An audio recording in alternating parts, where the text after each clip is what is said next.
Dave Howard, Chief Executive Officer of Brightline Trains. This is my 4th week at Brightline, and I'm thrilled to be here. It's a fascinating project, wonderful opportunity for me professionally to apply what I've done in different contexts to this very game-changing, paradigm-shifting business. I have been a sports management executive for almost all of my career.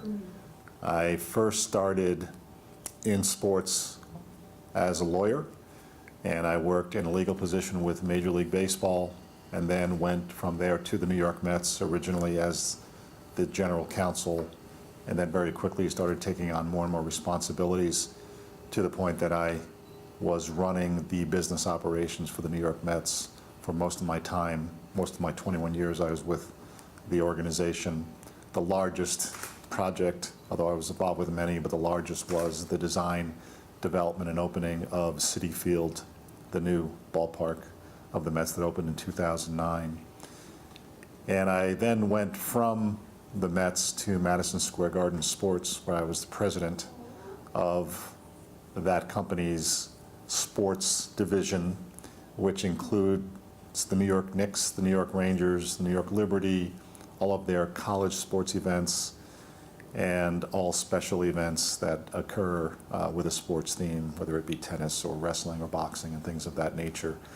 And that was another thrilling, exciting opportunity, particularly because I was the president of Madison Square Garden Sports when we finished the transformation project, which essentially was the real rebuilding of the interior of Madison Square Garden over 3 summers.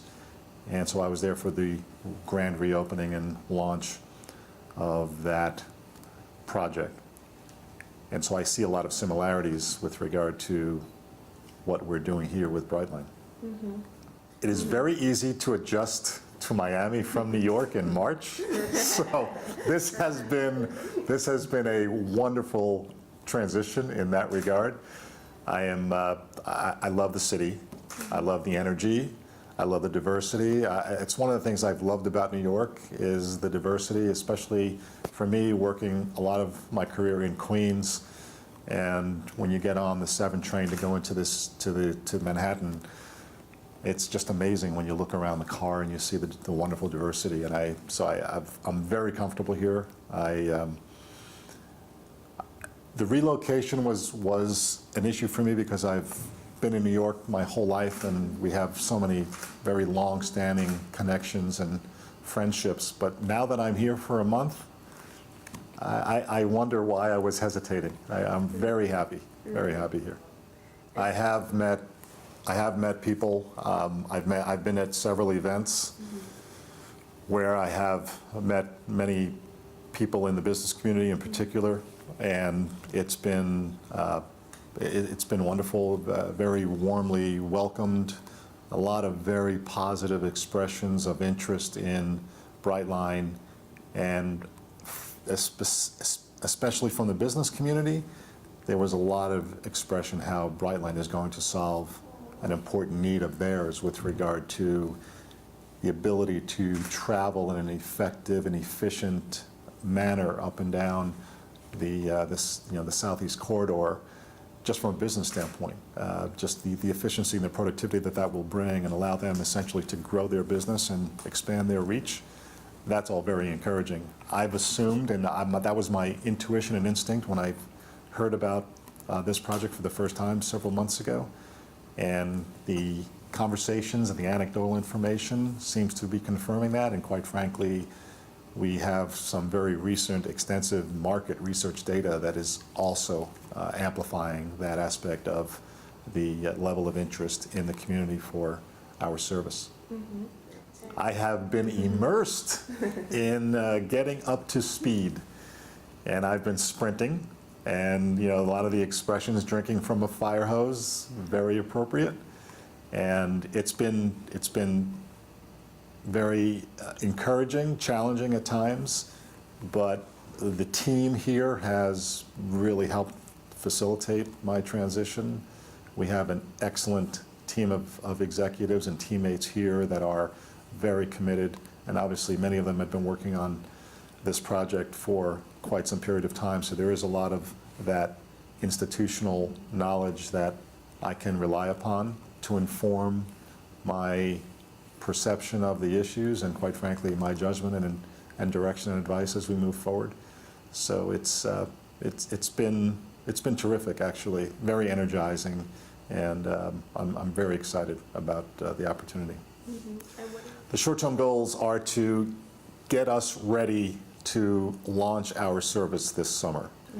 And a lot of work has been done and needs to be done to get to that point. We're on track, but the combination of trains that are in the process of being delivered and then tested and commissioned to be put into service, coupled with the stations soon to start coming online, beginning with Fort Lauderdale and West Palm Beach within the next month, and then Miami to follow thereafter. Once those stations are in our possession, then we have to start to fit them out with our operating systems and our equipment and our furniture and fixtures and get them ready for operation. So there's and then we have to build up our team. You know, our team right now, we have about 69 teammates. We're going to grow that to over 300 in a matter of the next 3 months. And so many of those new teammates will be on board the trains, will be in the stations, and will really fill out our capability to operate the service come July on a, initially the initial launch will be service between West Palm Beach and Fort Lauderdale, and then in August the plan is to then include Miami Station.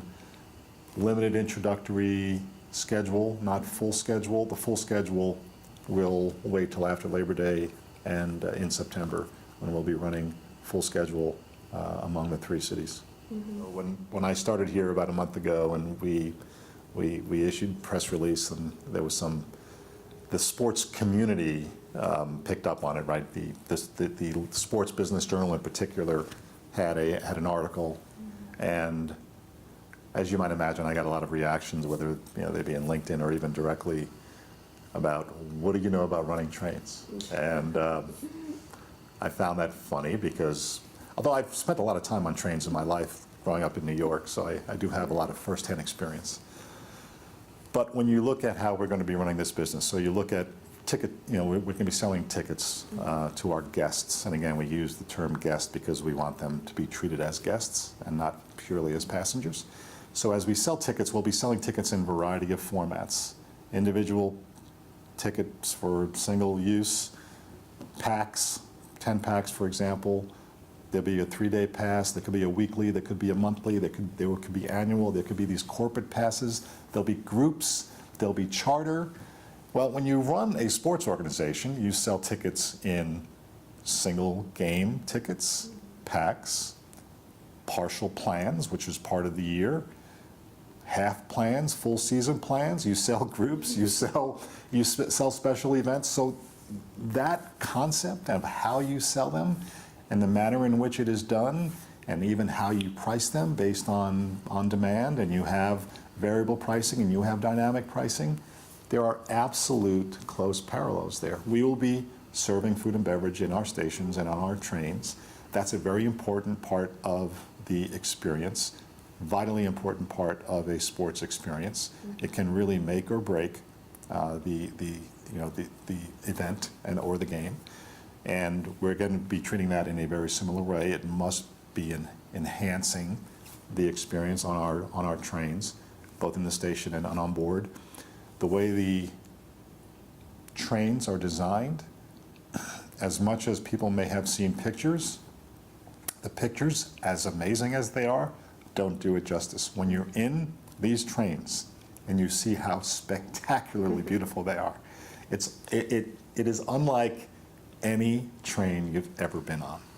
And every aspect, from the seats to the comfort, the spacing, the wide aisles, the restrooms, quite frankly, which is one of these very, very important aspects of any type of guest experience. I stand by the motto that the condition of your restroom is the most important expression of how you care about your guest. It's a powerful statement, and these restrooms are spectacular. They are state-of-the-art, they are beautiful, amply wide, everything thought through, including when you wash your hands in the sink, you dry them right over the sink. So you will not be dripping water on the floor to go and dry your hands, things like that. To me, there's so much extraordinary thought into that experience. The fact that we'll have Wi-Fi at a bandwidth that can allow all of your passengers to stream simultaneously, that's unheard of. That is one of those benefits that will only enhance the experience. When you think about what that means to the leisure traveler, to the business traveler, for different reasons, they'll be using that capability, some to work, some just to watch a video service or a movie. Those are the types of elements that I see having been well thought out. And again, in a sports context, a lot of similarities. A lot of sports organizations are moving towards some sort of Wi-Fi opportunity. Generally speaking, the bandwidth is not going to be sufficient to do streaming, but you want it to be sufficient so they can communicate and engage, certainly from a social media perspective in the game and informational perspective, maybe even highlights of the game you're watching, which again we have done and where I have been. So and the guest experience, right? Everything from how you are treated every step of the way. By the way, that starts even before you're on site at the station or on the train. That's your interaction, which a lot of times will be digitally. It will be related to the website or our mobile app, which most people probably will be, using the mobile app for the interaction. So that needs to be seamless and easy and to navigate and use. And getting to the stations needs to be seamless, and we need to facilitate that. We need to be greeting people in a warm way and be helpful at every step of their journey, which we will do. Again, close parallels. Even the parking that we'll be operating. One of my challenges, quite frankly, in sports has been the parking many times is the first interaction that a guest has coming to your event. And if you don't control it, and if it's not being managed in the same way from a hospitality perspective, it can ruin the experience before they even enter your door. So all of these touch points are vitally important. And the fact that we control our parking at each of our stations, very important. That aspect of our operation will be integrated and will be seamlessly consistent with, quite frankly, many times that is the first opportunity to warmly greet your guest. And so all of those components and many more, there's close parallels to what I've done previously.